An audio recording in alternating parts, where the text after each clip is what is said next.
નમસ્કાર દર્શક મિત્રો, @ગુજરાતમાં આપનું સ્વાગત છે। દર્શક મિત્રો, આજે અમે તમને એક એવા અજીબોગરીબ કિસ્સા વિશે જણાવીશું કે જેને જાણીને તમે ચોંકી જશો અને સાથે સાથે ચિંતામાં પણ મુકાઈ જશો।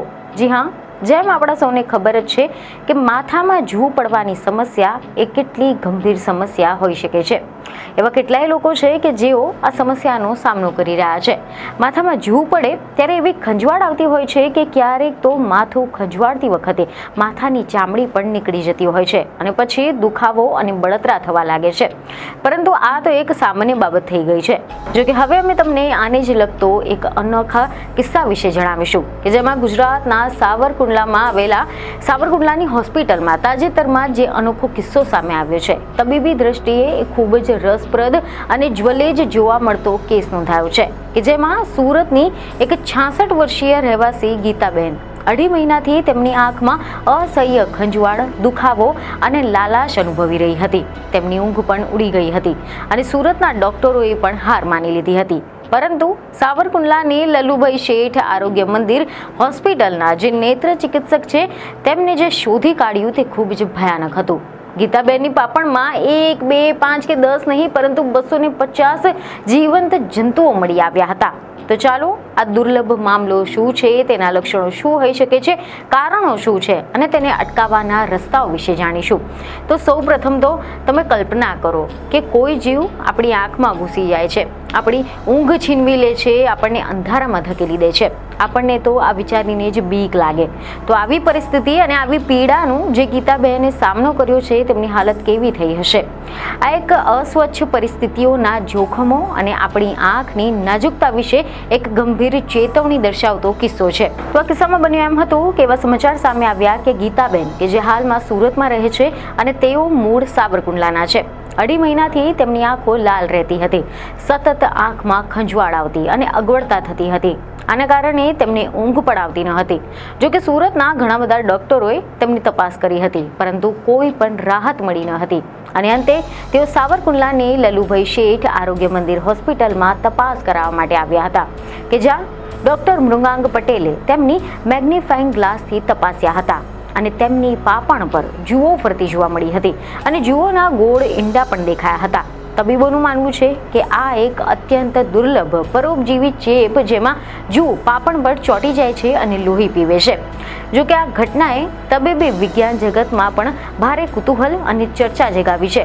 ડોક્ટરો પણ પહેલા તો અચંબિત થઈ ગયા હતા કે માથામાં થતી જૂ આંખ જેવા સંવેદનશીલ અંગમાં કેવી રીતે પહોંચી ગઈ અને ત્યાં જીવિત રહી શકી।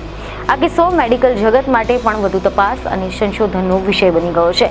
તબીબોના મતે આ જૂ પાપણ પર પકડ મજબૂત કરીને બેસી જાય છે જેનાથી દર્દીને ખંજવાળ આવે છે અને જ્યારે દર્દી આ જૂ કાઢવાની કોશિશ કરે છે ત્યારે તે સરળતાથી નીકળતી પણ નથી અને આ પ્રકારની જૂ પ્રકાશ પ્રત્યે સંવેદનશીલ હોય છે। પ્રકાશમાં તે આમ તેમ થવા લાગે છે એટલે તેમને કાઢવા માટે સ્પેશિયલ ઇન્સ્ટ્રુમેન્ટ મેકફર્સનની મદદ લેવી પડતી હોય છે અને પછી એક એક કરીને જૂને પકડીને ખેંચીને કાઢવામાં આવે છે। સૌપ્રથમ દર્દીને ટીપા દ્વારા આંખોનો ભાગ સંવેદનહીન કરવો અને ટોપિકલ એનેસ્થેસિયા આપવું પડે છે જેનાથી દર્દી જૂ ખેંચતી વખતે પીડામાં રાહત મેળવી શકે। આ ટ્રીટમેન્ટ પાછળ 1-2 કલાકનો સમય લાગતો હોય છે। આ પ્રક્રિયા પૂરી થતાં દર્દીને રાહત થવા લાગી હતી, તેમની ખંજવાળ ઓછી થઈ ગઈ હતી અને એના પછી અમે દર્દીનું કાઉન્સેલિંગ કર્યું હતું। આવા કેસ ભારતમાં જોવા મળે છે। 5 મહિના અગાઉ પણ પ્રથમવાર કેસ આવો જ આવ્યો હતો ત્યારે પણ મેં રિસર્ચ પેપરનો અભ્યાસ કર્યો હતો અને આ જ્વલેજ જોવા મળતો કેસ છે। જો કે આ સર્જરીના બીજા જ દિવસે આ મહિલાને ફરી એકવાર ચેકઅપ કર્યું હતું। આંખની ઓપીડીમાં લાવવામાં આવ્યા હતા અને આંખ એકદમ ચોખ્ખી અને તંદુરસ્ત જોવા મળી હતી। હવે આપણે જાણીશું કે માથાની જૂ અને પાપણની જૂમાં શું ફરક છે। તો મીડિયામાંથી એવા અહેવાલ સામે આવ્યા છે કે આ અંગે તબીબોનું કહેવું છે કે માથાની જૂ અને આંખની જૂ જુદી જુદી હોય છે। આંખમાં થતી જૂ આંખની સફેદ ત્વચામાં ફરે છે, તે પ્રકાશથી દૂર ભાગે છે, ત્યારે પાપણની અંદરના ભાગમાં જ્યાં સંપૂર્ણ અંધારું હોય છે ત્યાં આ જૂ રહેતી હોય છે। આ પ્રકારની જૂઓ સ્વચ્છતાના અભાવ કરતાં જ્યારે પાકને લણવાની સિઝન હોય ત્યારે ઉડતી વખતે આંખમાં પ્રવેશતી હોય છે. જોકે આમાં તેટલા પ્રમાણમાં પીડા ન થતી હોવાથી શરૂઆતના સમયમાં તેની જાણ થવી પણ મુશ્કેલ હોય છે. આમાં અમુક પ્રકારની પ્રજાતિઓ આવતી હોય છે. ત્યારે હેડ લાઉસ, પ્યુબિક લાઉસ પણ હોય છે. આ જૂ નરી આંખે જોઈ શકાતી નથી, માત્ર માઇક્રોસ્કોપ દ્વારા જોઈ શકાય છે. આ જુઓ દેખાવે પારદર્શક હોય છે. તે જ્યારે ત્વચા પર ચોંટીને બેસે છે ત્યારે ખ્યાલ આવવો પણ મુશ્કેલ હોય છે. જૂની અંદર ફરતું લોહી એ માઇક્રોસ્કોપ વડે પણ દેખાઈ શકે છે, જેનાથી જૂના શરીરના અંગો વિશે પણ ખ્યાલ આવે છે. બાળકો અને વૃદ્ધો સૌથી વધુ આનાથી અસરગ્રસ્ત થતા હોય છે. હવે આપણે આના નિવારણ વિશે જાણીશું. તો તમારે આના માટે આંખોનું રક્ષણ કરવું પડશે, જેમાં સ્વચ્છતા પર ધ્યાન આપવું પડે.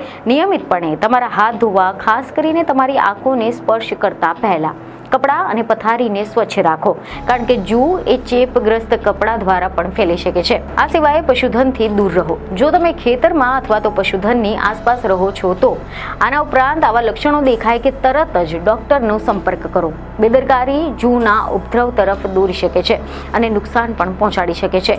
સૌથી પહેલા કોઈ પણ વ્યક્તિએ આંખને લઈને આવી કોઈ પણ શંકા હોય તો તેમને જલ્દીથી જ ડોક્ટરનો સંપર્ક કરવો જોઈએ, અને રાહત ન થાય તો કોઈ અનુભવી ડોક્ટરનો સંપર્ક કરવો જોઈએ.